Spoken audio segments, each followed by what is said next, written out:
What is good, guys and gals, and welcome to the Films and Pixels Podcast, episode 25. I'm your host, Afif.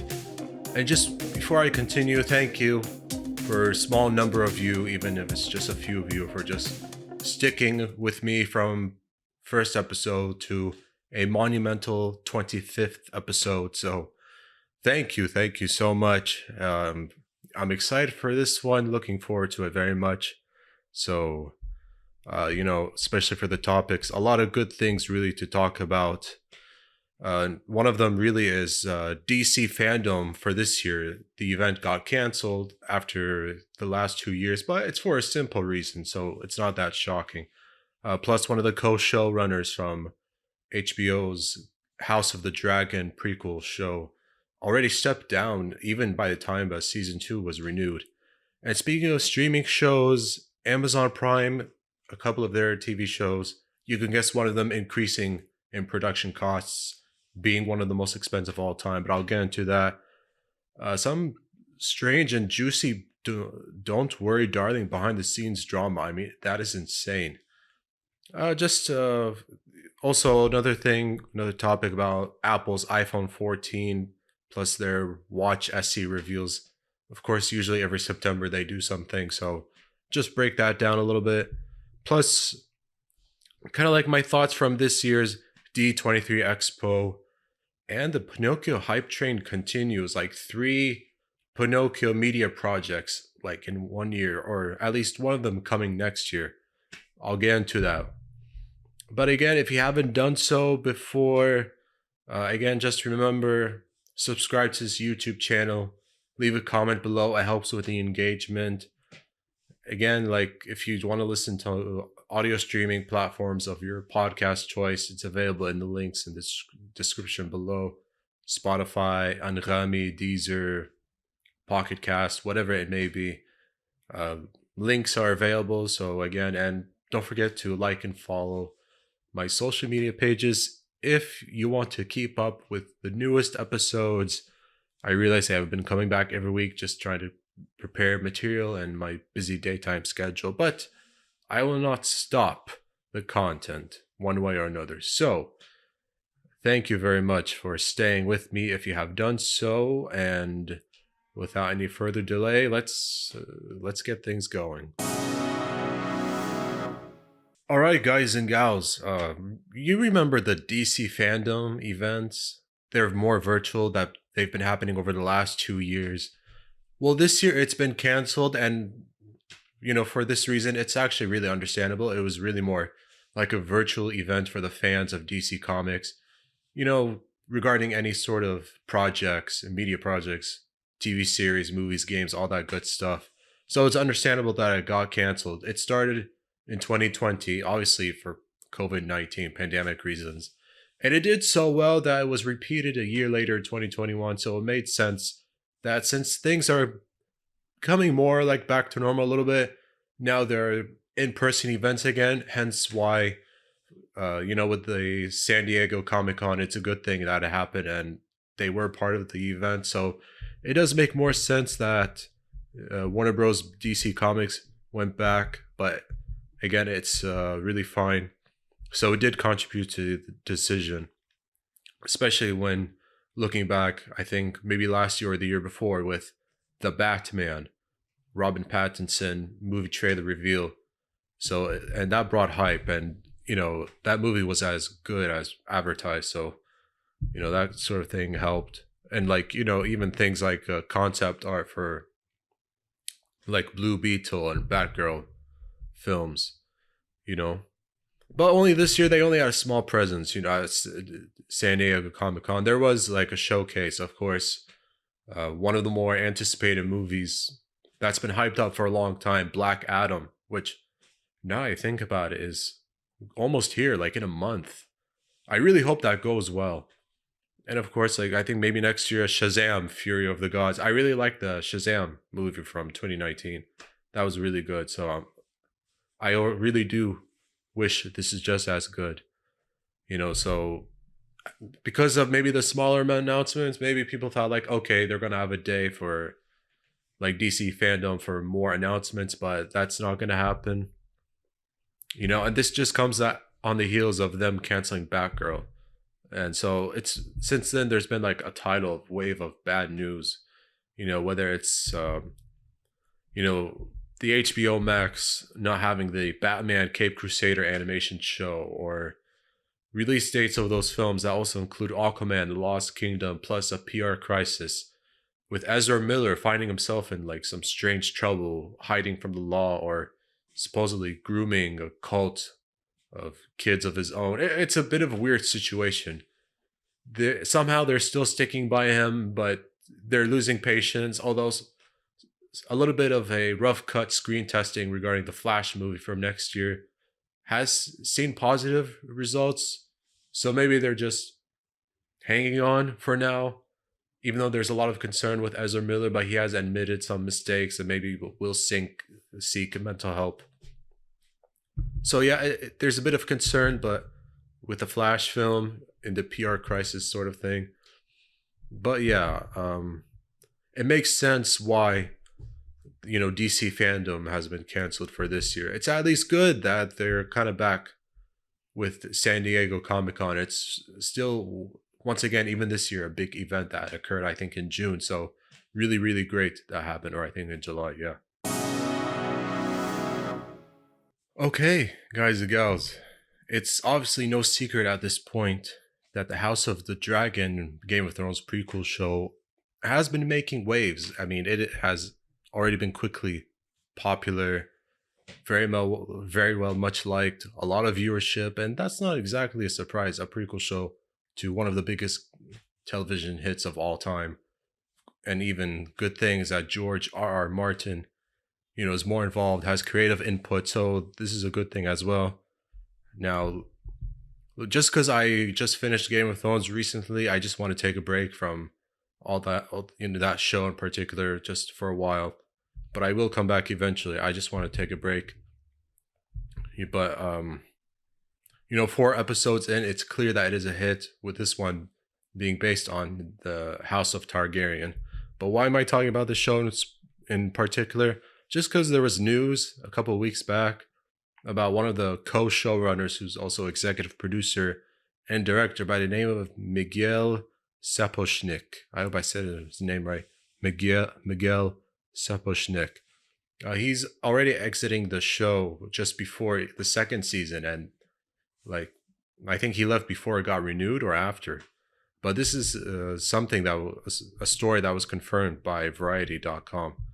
However, for now, he will continue to be credited as an executive producer for the House of the Dragon.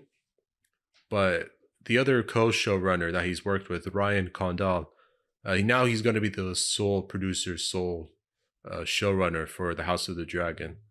But it seems like at the same time, he has entered exclusive deals to work on new HBO projects. So I think this is why maybe things have shifted a little bit, but nothing like behind the scenes sort of drama or anything like that.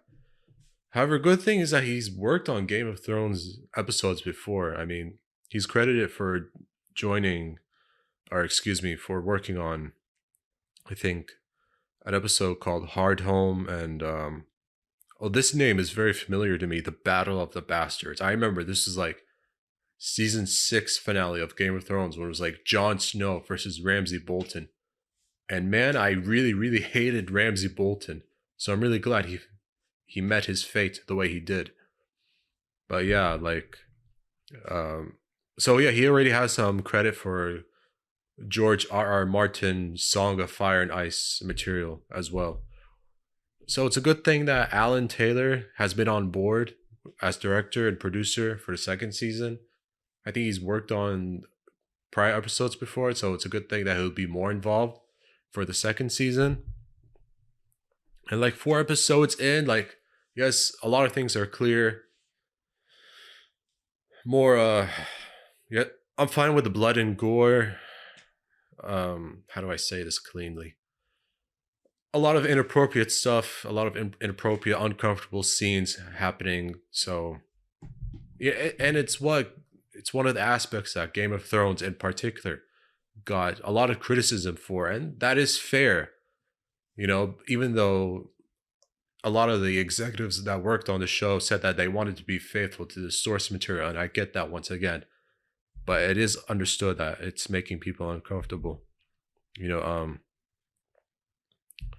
yeah, I do have a quote, but I don't want to go too far into it. It's just basically saying like it was great, a great privilege and honor working with Game of Thrones universe over the few years and so forth, accomplishing so much. Tough decision to move on, and I think talking about what's his name, Condell, Ryan Condell, and Alan, great people working with, just so that and also even HBO like said like Miguel Sapochnik doing amazing work on the first season, and it's all come together, and having Miguel continue in a similar role, and on thrilled for his ongoing collaboration. So you get the idea where this quote is going. Already like HBO having a great relationship with Alan Taylor and Ryan as well. So you get the idea. You get where things are just gonna go. So it seems like all things going well, all relationships professionally are in a good place regarding HBO and everything for Game of Thrones universe. You may likely be aware of one big hit from Amazon Prime's TV show airing right now that I will definitely mention. And there's another one that has increased in production costs, a little bit unknown, but I'll just give the breakdown a little bit. Apparently, a show called Citadel from Endgame and Gray Man directors Joe and Anthony Russo, there has been some, undergoing some major creative changes with the blossoming budget going up high. The Hollywood Reporter did say that the live-action spy thriller show, it's supposedly like second most expensive TV show ever. Initial budget being like $160 million, but adding a extra $75 even more. I find the numbers hard to believe being that expensive, especially what I'm about to mention. With production and principal photography being like sometime in the early summer, I think, the past spring. So reshoots are going to happen. And there have been creative differences with producers as well. And like supposedly it's like a team up spy thriller of people from different countries for an ultimate mission and so forth, with Richard Madden and Priyanka Chopra Jones supposedly being part of the lead cast. So already considered, and Amazon Studios already thought of having like ordered several local spin-offs for some reason. I don't know, it's a bit weird, this whole situation, especially with writers even from Game of Thrones or other films and series as well. So I admit, like, even just reading it, like I don't find it clear, just because like I don't see it as a big deal. I think someone by the name of Applebaum, but like production team in charge of the action sequences, but he was let go, say, from producer Sarah Bradshaw, supposedly, like, again, the whole creative differences thing that you could imagine. So I don't know, I don't see this story as a big deal. However, there's a big name I'm sure you can all guess. I'll give you a hint: J.R. Tolkien, and it's definitely the Lord of the Rings, the Rings of Power prequel show, which has already generated plenty of views, critical acclaim, which I think is also a relief considering that prequels of major franchises are not always well liked, as I've noticed. But thankfully, things seem to be in the right direction when it comes to both House of the Dragon and now for the Rings of Power Amazon show. And the funny thing is, or maybe not so funny when you think about the budget numbers, as the Rings of Power for Amazon has become the most expensive show to really produce at $715 million. Insane budget. But I mean, when it's hard to believe that much, when even to me, like watching Game of Thrones, I mean, like HBO really spent a lot of money over 8 seasons. Despite not everyone loving season 7 and 8, you could still tell they really made use of the full budget, like spared no expenses. the funny thing is that Jeff Bezos, of all people, which really, actually, now I think about, of course, it's not a surprise. Of course, Jeff Bezos had something to do with it, and that's not a bad thing. I mean, competing against Netflix to have the TV rights for it and paid $250 million for it. I mean, of course he can. I mean, like, who are we kidding? It's Jeff Bezos. I mean, like, $250 million is really nothing to him. Like, just to get a TV show based on the Lord of the Rings into his Prime Video streaming platform. So of course that's going to happen. You know, it seems like it would be something that they're going to do for the next 5 years. Maybe it could be a 5-season thing. Who knows? It could work out, hopefully. But yeah, I mean, 250 million, and then using the budget at $715 million from their revenues and shares. So that's really good, and this will really catapult them to even be above HBO, the Netflix, and then even the Disney Plus and so forth. But yeah, I mean, like, I want to know the comment section. Yes, I know I should watch them. I'm going to. I just haven't found the time. Leave a comment below. What have your thoughts? What have you thought so far regarding the Rings of Power? Let me know. You liked, you didn't like, could be better, or your expectations falter. Just let me know. I mean, as someone who really liked the movie trilogy, I'm assuming it's great. It has to be just as good. As for the Hobbit trilogy, it's alright. Mixed feelings, but in any case, it's a good thing that the Lord of the Rings franchise, even on TV, are back with characters in a younger form. Pretty cool to see in general. Yeah. As we have all noticed annually by now, it's not exactly a surprise. Sometime in September, mid, early, whenever it usually is, for Apple to announce and reveal like new iPhones or new pieces of their technology, new products and so forth to come out. And that's exactly what happened with iPhone 14 models. Now, there have been 4 similar ones. Of course, the regular iPhone 14, iPhone 14 Plus, iPhone 14 Max, and iPhone 14 Pro Max, I think. Yeah, Pro, and then there's a Pro Max. So yeah, like 4 different versions of the same phone, but of course specs vary in similar ways, or different. Yeah, like some of the specs similar, but kind of different here and there when it comes to GPU or the CPU, or even battery, especially resolution, screen size, all that good stuff. Even something called eSIM sounds something new. Like what? Something, I don't know. Like, to me, what I understood, like not having a SIM card, but having a digital number. I don't know. I didn't really get it. Also, like even digital watch, like the like Watch SE models, I think another edition of their watches that I think are going to be like what, $200, I think, something like that. I admit I didn't pay too much to the announcements regarding the watches, but I mean, I know that anything with their new iPhones, they always make new splashes, you know. So I think that's the really more eye-popping news. But what are the similarities? Of course, like the build quality is still the same, with like glass front, Gorilla case, and then a glass back, Gorilla case, aluminum frame build. Now they all have dual SIM, dual eSIM, dual nano SIM, all that good stuff. Yes, even their displays still have the same LTPO Retina, Super Retina XDR OLED at 120 Hertz, HDR10, Dolby Vision, 1000 nits to up to 2000 nits, whatever that means. Sorry, I don't fully understand it. Now, of course, as expected, they're all going to have iOS 16, so that's really fine. Chipsets for all of them, a bit similar. Almost similar name, like Pro and Pro Max chipsets have like Apple A16 Bionic 4nm, and then like the regular and the Plus chipsets have like Apple A15 Bionic 5nm. So very close. But the CPUs, I mean, no shock that the Pro phones have an advantage with the processing.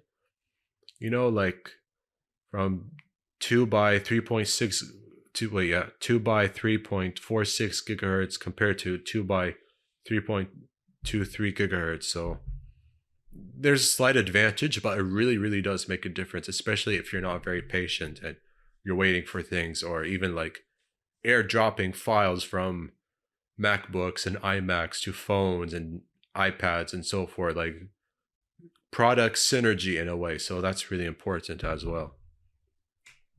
The Pro phones do have a slight advantage with the memory, while they're all mostly the same.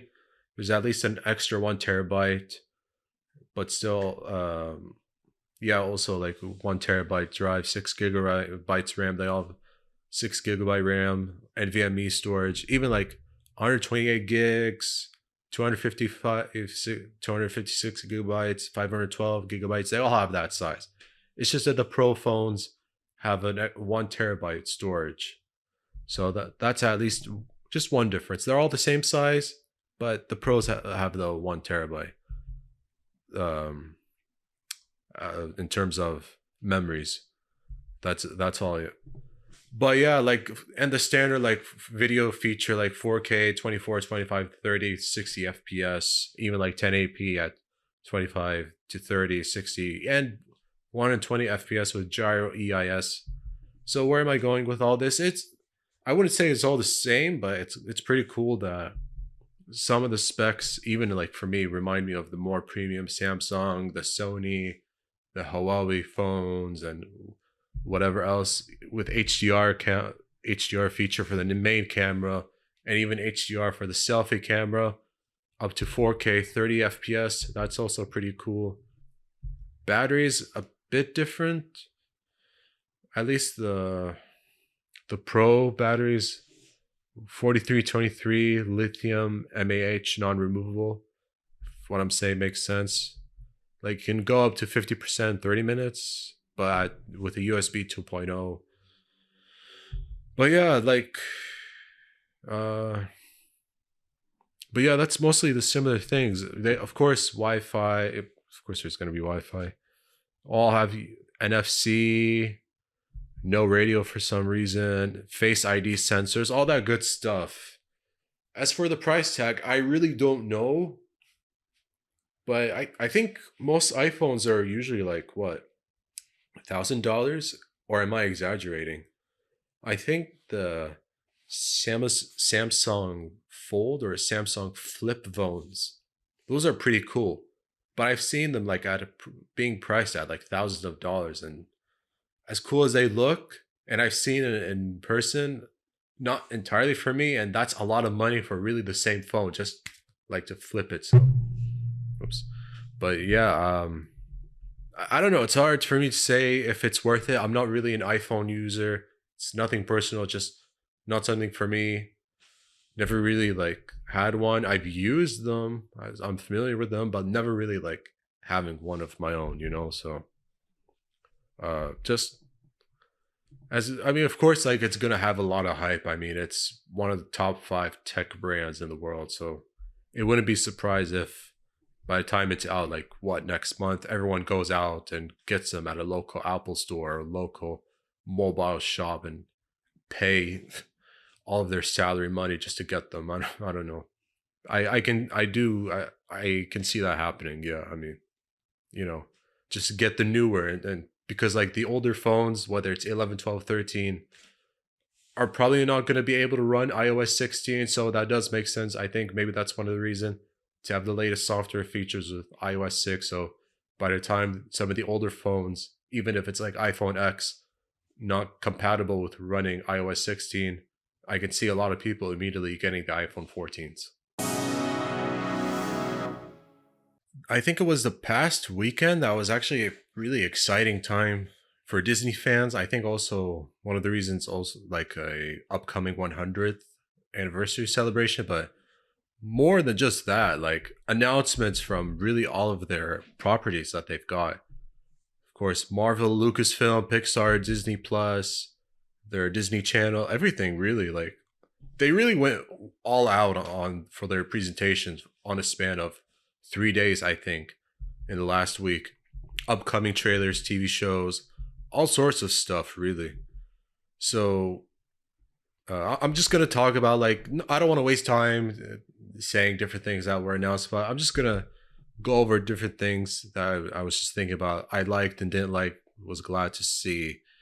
So first off, it's pretty cool to find out that there's now a trailer for Indiana Jones 5 with Lucasfilms in charge once again, and pretty cool to see Harrison Ford for the last time as Indiana Jones. I think I saw Mads Mikkelsen in the trailer. That was pretty cool. Nice to see. Um, Something called Willow. I think it's like a reimagining of a 1988 fantasy classic. I admit I'm not too familiar with it. But that's pretty cool. I'm glad I saw a trailer for The Mandalorian season 3. That's a show I really like. But as for two of the Disney Plus trailers for movies like Disenchanted and Hocus Pocus 2, nice, cool, but it's good to see. I mean, for Disenchanted, a sequel to a 15-year-old movie starring Amy Adams and Patrick Dempsey. Yeah, I remember that movie, but I was just like, cool, you know. But it seems like it'll come later this year for Hocus Pocus 2, September 30, and Disenchanted, November 24. So yeah, I mean that's cool and fine, but I'm glad for the stuff I've noticed from Pixar with Elemental. It's like a film of water and fire, that kind of world. It's a nice concept. Even Elio, like a space film or something. There was like a first look picture, but that's it. Nice to see of Inside Out being confirmed with Amy Poehler coming back. But there's sort of a problem.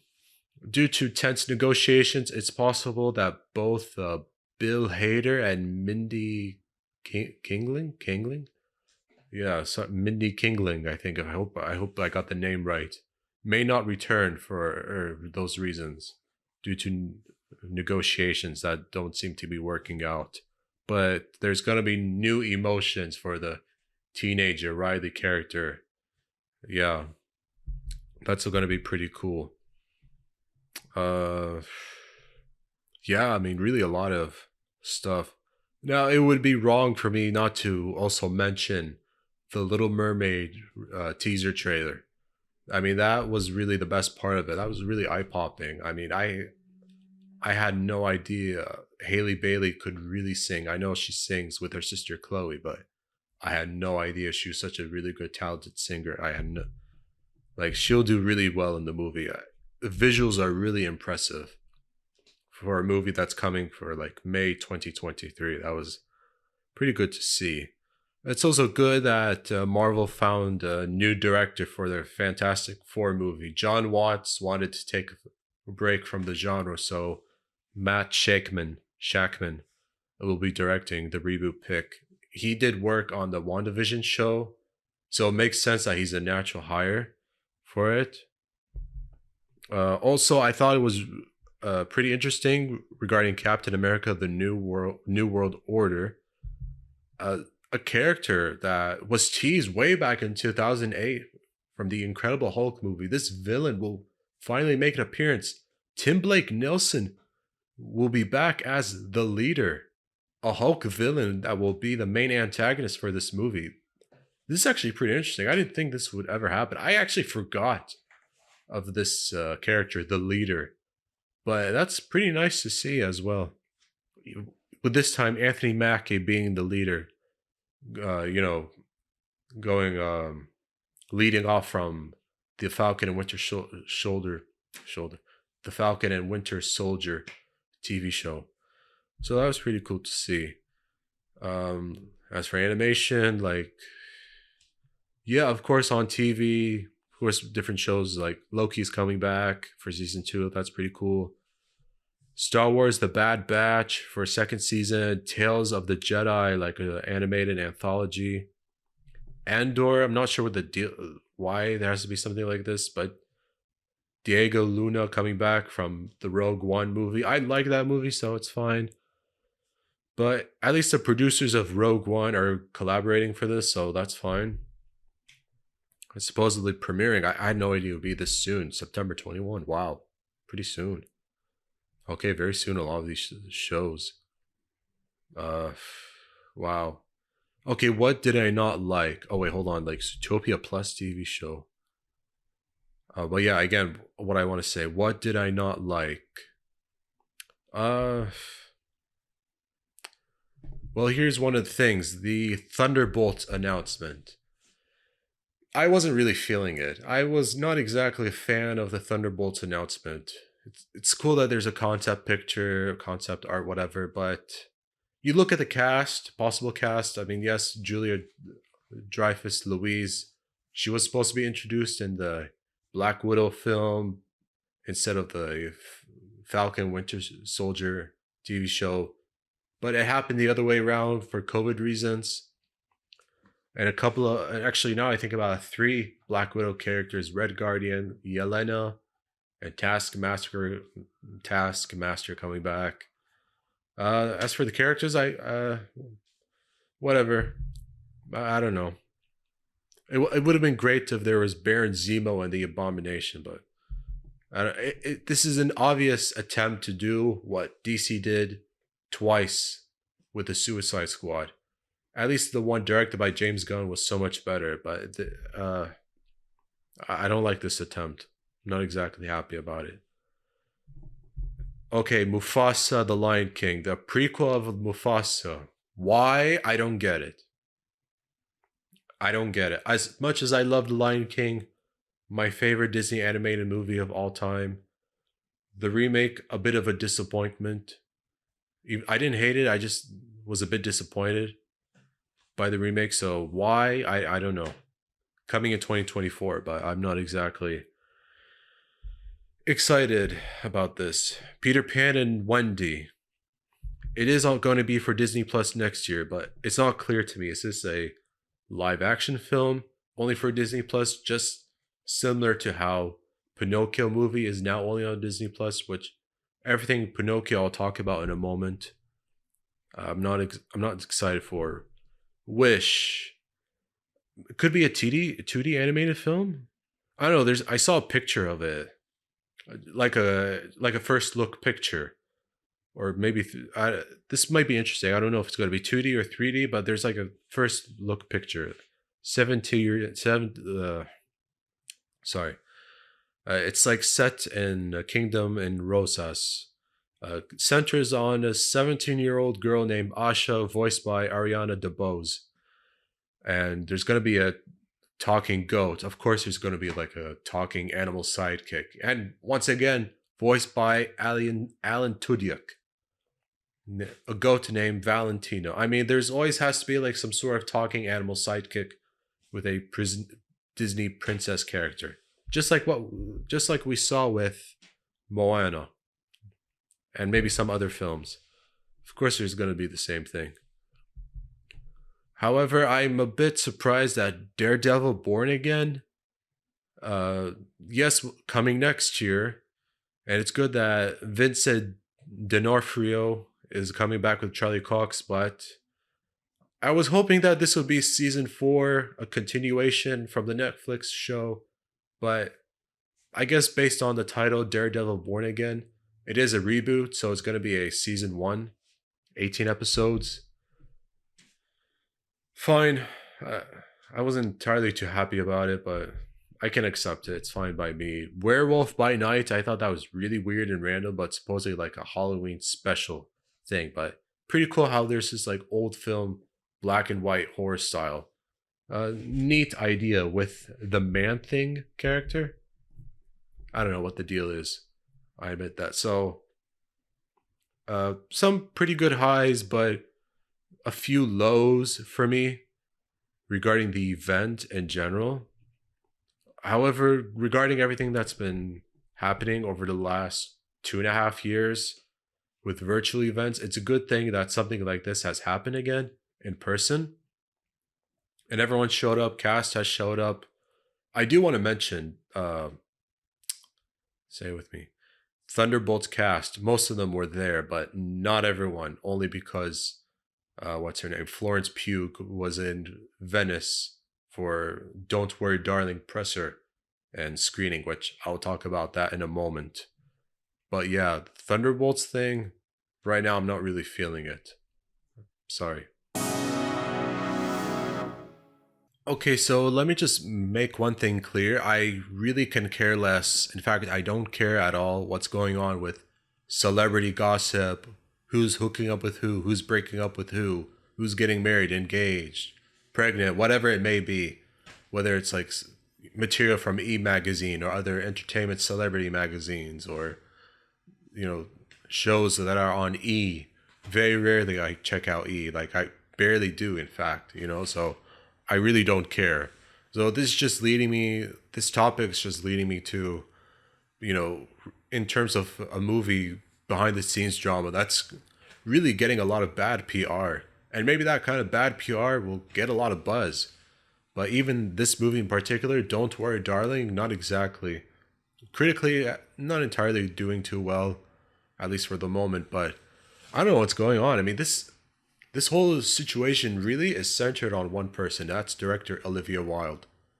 Between this weird thing going on with a settlement case with Jason Sudeikis, and then supposedly firing Shia LaBeouf just to make Florence Pugh comfortable, and then him saying, "Well, no, I wasn't prepared," or maybe it was the other way around. I know I quit because I wasn't prepared, and then and all that, and then a leaked video asking him to come back, and then supposedly hooking up with his replacement Harry Styles, and then a feud between her and Florence Pugh, and only because Florence Pugh wasn't comfortable with Harry Styles, and Olivia Wilde kind of hooking up. She seems to be the center of like four people, in fact. Harry Styles doesn't have a problem with her, but kind of like a beef between her and Shia LaBeouf, and then Florence Pugh not happy with Olivia Wilde. Whereas Olivia Wilde always saying like she's a force, she's great, even in the Venice Film Festival press conferences. And of all the ironic moments, like even as the audience were applauding, Harry Styles just goes back to his seat as Chris Pine is clapping. It looked like something happened. Everyone assumes like he spit on him. I find that hard to believe. There's no way he's crazy enough. I mean, it just, all of a sudden there was a spitgate. It just, like, the whole thing just became a mess. But like reps for both actors said that none of that happened. That's not true. It's all false story. Nothing happened. That's good to know, I'm sure. But I don't know. If you look at that video as he's clapping, as he's about to sit down, he paused for a moment. Something weird happened. I don't know why, but I find it hard to believe that Harry Styles spit on Chris Pine. That's just really weird.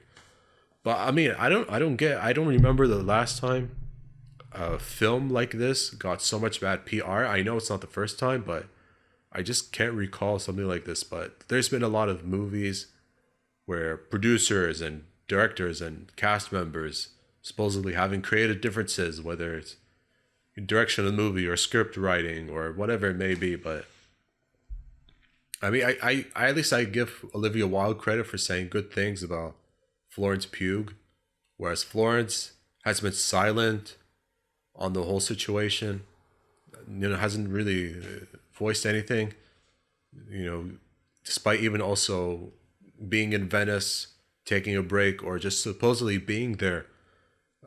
While she is a new cast member for Dune sequel, supposedly coming next year. So, and she also said how she appreciates Denis Villeneuve letting her come, knowing as a director how disruptive someone not being there for filming is. So, again, she continues to praise her, but Florence is also silent on the matter. It's a weird and awkward situation. That's like, I don't know, a triangle of people not getting along, or if you want to include Shia, like a square of people, having a feud with Olivia Wilde. It's a bit of an intense situation. I will say that it's kind of crazy. I don't remember last time there's something like that. Okay, last topic. I know I've said a lot, so if you stayed with me from the beginning, again, thank you. But 2022 has been the year for Pinocchio, if you've noticed. I mean, first, there's already this live action remake already available on Disney Plus. I saw the trailer. if there's anything that really impressed me, it's the animated puppet of Pinocchio. I really liked how expressive his facial animations were, so I thought that was pretty cool. Well done.